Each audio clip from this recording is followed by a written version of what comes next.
how would you say the right would get justice then in response? If the right were to do the same tactics, is that just chaos? Or Joshua, do you have an answer to that? Yes, in Unhumans we talk about reciprocity. So this is a book about communist history, past and also present. For example, the January 6th experience was similar to what Mao Zedong did in the 1960s with the White Flower campaign, where people who were opposed to the communist regime, he suggested you wear a white flower on your lapel. Was one of the symbols, and so now you could identify everyone to arrest.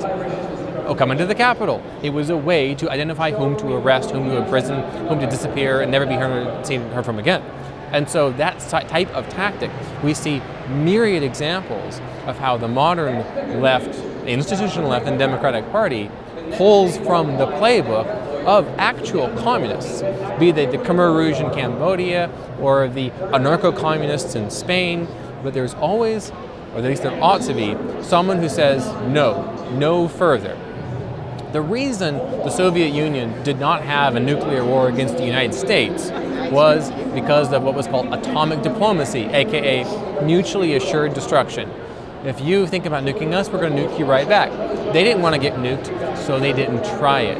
And that reciprocity goes back to the Code of Hammurabi, which is the oldest civilizational text. So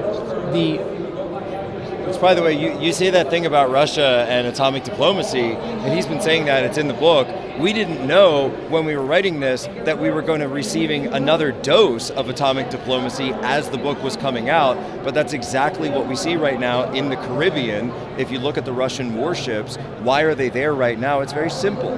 This is reciprocity from the Russians in the only way that the two sides can reach across to each other, because all diplomatic negotiations have been cut off. And so, as the United States continues to send arms, materiel, and missiles, and bombs, and bullets to the Ukrainians, which Joe Biden has said are now authorized to strike within Russia proper, what does Russia do next?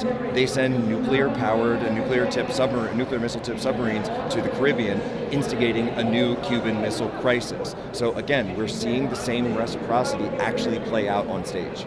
And what we recommend in the book is that the institutional right in the form of the Republican Party understand that this eye for an eye makes the whole world blind mindset is useless. In reality, in civilization, an eye for an eye keeps would-be eye gougers from jabbing people in the eye for fear of what would happen to them. So what does that reciprocity look like? It does not look like reactionary chaos, which was the response to some communist regimes in the past. Reciprocity in this case would be, okay, you're engaging in lawfare against our candidate. Where are the legal means for us to be able to engage in counter lawfare against you? That's far worse than what you're sending to our side to experience. That is what gets them to say, oh, okay, that's enough, that's too much. That is how you de-escalate the opposition, by escalating beyond what they were willing to endure themselves.